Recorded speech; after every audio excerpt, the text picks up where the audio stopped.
पिछले लेसन में हम लोग सेंटेंस को डिटेल से पढ़े थे, सेंटेंस के स्ट्रक्चर को पढ़े थे, सेंटेंस कितने प्रकार के हो सकते हैं, सारी चीज़ें पढ़े थे।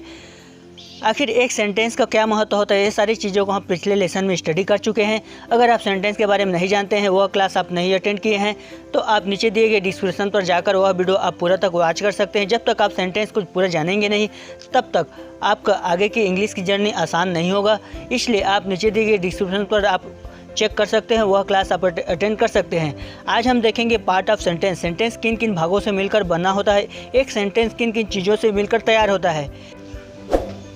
सेंटेंस में आपको 3 प्रकार के भाग देखने को मिलेंगे।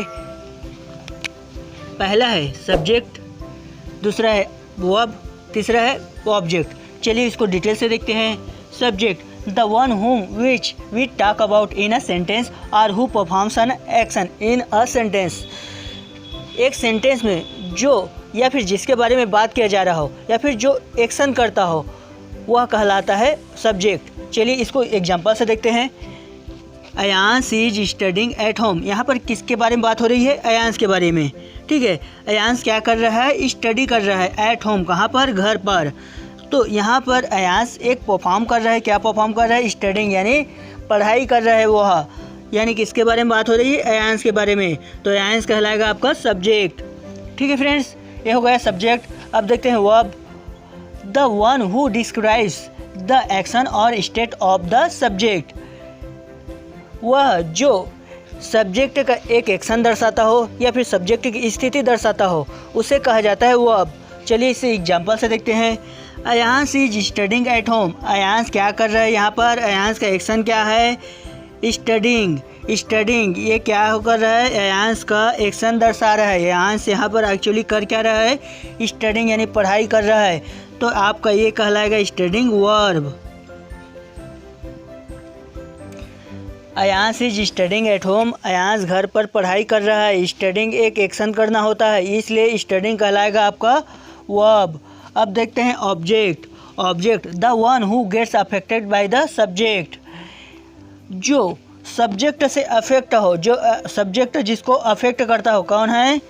At home.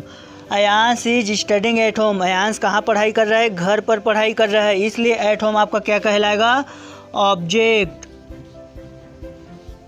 ठीक है फ्रेंड्स, यहाँ पर आपको बस थोड़ा सा इतना ध्यान में रखना है। जैसे हम एग्जांपल देख लिए, यहाँ पर Ayansh is studying at home, जिसके बारे में बात हो रही है, एक सेंटेंस में जिसके बारे में बात हो रही है, वो कहलाएगा आपका वर्ब। सॉरी, ये आपका कहलाएगा सब्जेक्ट। और एक सब्जेक्ट के द्वारा जो एक्शन होता है, जिसके द्वारा जो सब्जेक्ट द्वारा एक एक्शन होता है, जो एक्शन होता है वह कहलाता है आपका वर्ब। और जो सब्जेक्ट को अफेक्ट करता है, वो कहाँ पर, क्या है, किसका है, ठीक है, वो चीज़ आपका कहलाएगा ऑब्जेक्ट। सो फ्रेंड, यह था पार्ट ऑफ सेंटेंस। अब हम और एग्जांपल्स देखेंगे और इस चीज़ को और क्लियर करेंगे। तो चलिए अब एग्जांपल देखते हैं। तो चलिए फ्रेंड्स, सब्जेक्ट, वर्ब और ऑब्जेक्ट को इन एग्जांपल्स के द्वारा हम क्लियर करते हैं। पहला यहाँ पर दिया है Ram is my friend. Ram क्या है? मेरा दोस्त है। यहाँ पर किसके बारे में बात हो रही है? राम के बारे में। तो आपका राम कहलाएगा सब्जेक्ट। और इज़ माई फ्रेंड, राम द्वारा कोई एक्शन नहीं हो रहा है, राम की स्थिति बताई जा रही है। ठीक है, वर्ब का स्ट्रक्चर क्या होता है? जो सब्जेक्ट की स्थिति बताई जा रही हो या फिर सब्जेक्ट द्वारा कोई एक्शन किया जा रहा हो, वह कहलाएगा आपका वर्ब। तो यहाँ पर राम इज़ माई फ्रेंड, यानी राम का स्टेट बता रहा है कि राम क्या है, मेरा क्या है, तो फ्रेंड है। तो राम की स्थिति बताई जा रही है, यहाँ पर इज़ आपका कहलाएगा वर्ब। माई फ्रेंड क्या है? वो मेरा दोस्त है, इसलिए माई फ्रेंड आपको कहलाएगा ऑब्जेक्ट, क्योंकि राम द्वारा अफेक्ट हो रहा है यही। ठीक है, यह दूसरा एग्जांपल देखते हैं। Sita is singing a song. Sita एक गाना गा रही है। किसके बारे में बात हो रही है? सीता के बारे में। तो सीता क्या कहलाएगा? आपका सब्जेक्ट। सीता के द्वारा क्या हो रहा है? एक्शन हो रहा है। ठीक है, क्या एक्शन हो रहा है? सिंगिंग। यहाँ पर कौन सा एक्शन हो रहा है? सीता के द्वारा क्या किया जा रहा है? सिंगिंग, यानी गाना गाना। ठीक है, गाना। तो सिंगिंग आपको कहलाएगा वर्ब।